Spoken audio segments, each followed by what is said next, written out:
All right, Abram. Well, thanks again, man, for taking a few minutes to speak with the Texans Wire this morning. I know it's early, but this is going to be a special edition of the Texans Talk podcast.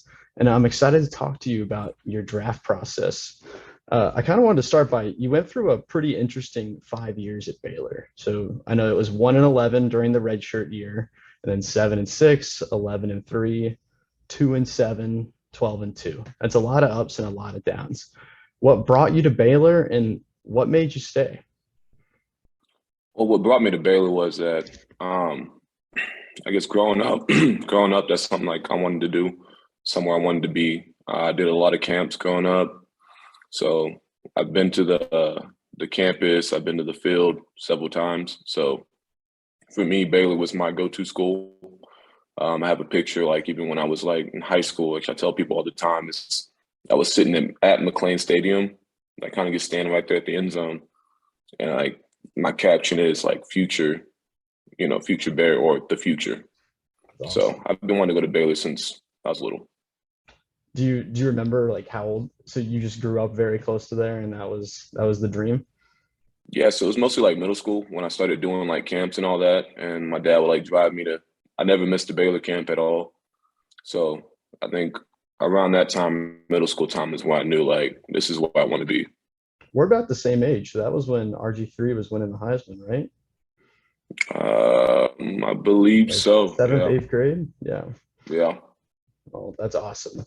And I know part of your Baylor experience, you played linebacker just a year ago. Can you talk about that transition and then coming back to running back and what you learned doing that? The transition to go to linebacker actually for me was a little bit kind of like in a way difficult because I played running back mostly my whole career, but I was flying down on kickoff and kind of just smacking dudes left and right on front line and going back there and just laying people down when they're the returners and all that. So when the transition came, I took the opportunity to get my foot in the door somewhere since I wasn't getting the reps at running back. And eventually that 2020 season, where I had to start like 4 games, came. So thankful for those moments. The transition to running back actually wasn't, or back to running back wasn't that hard. I was gonna Coach Grimes and Coach Deuce kind of just kept it as simple as they can. And then eventually, I did what I could do with what they gave me. And here we are.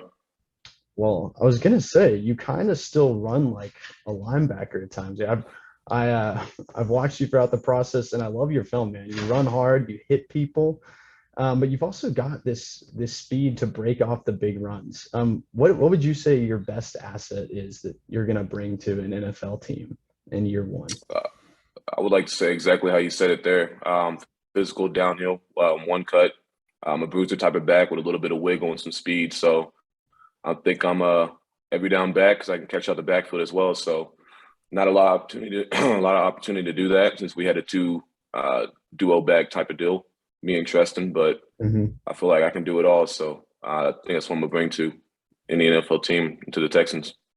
Do you see yourself in more of a wide? I know you ran a wide zone at Baylor. Do you see yourself in more of a zone scheme, or do you think you could, with that downhill style, just as well in the power? Just as well in the power. I feel like if I get into any scheme, any offensive scheme, I'll fit right in. I think I'm able to adapt and just make my presence be felt. It's awesome. So, talk to me about your draft process. What have you been doing the last 3 months to get ready for next weekend? I imagine it's been a lot. Yeah, just really just training and interviews. So I did some training out in Florida before the combine and pro day. So I did some training out there, and then I came back home and did some more training. I'm doing training here now in Abilene. So I think this past couple months has really just been flying by. It's like kind of just going forward. But I mean, it's everything I wanted it to be, everything I thought it was going to be. So I'm just blessed to actually have it come true or have it happening. We hear a lot of stories about this process every year from prospects. What's been the coolest moment of getting ready to be drafted, where you're like, wow, this is real? I'll tell you the coolest moment that I've had so far was I was out. It was a Senior Bowl when you're meeting, like, it was my first ever meeting like any NFL like scouts, and kind of just like I met Mike Tomlin there, and so I think that for me that was like a big wow. So it's like we're really like I'm really doing this, like I'm really here, like this is my future is literally like right here in front of me as I was talking to all the scouts. That's amazing, man. And then on the flip side, we hear some weird stories about things prospects are asked the way they want to pick your guys' brains. What's the funniest? You don't have to name drop anyone, but funniest or oddest question you've been asked getting ready for this process? I say the funniest question. I don't think I really had any funny questions, but I had funny answers. So like if somebody asked me like what I was doing on my like downtime, I tell them like I'm the best, greatest, Pokemon trainer in the world. So I'd like to say that's my No funny way. answer. Yeah, Are no, you're a I'm big Pokemon 100% guy? big Pokemon guy. What's your favorite starter? My favorite starter. So if I was to use one, I always go with fire. I feel like, I think I feel like that you can kind of just go around all over the places. Critical hits here, critical hits there. But if I had like a favorite game, I'd say it had to be Ruby on my Game Boy. So that would be Torchic then, if you're a fire Yeah, guy. Okay. yeah, that'd be him. I'm a Trico person, so I'm gonna try not to be too offended by that. Actually, yeah, it's okay. Do you play as Pokemon trainer on Smash Bros? That's my next.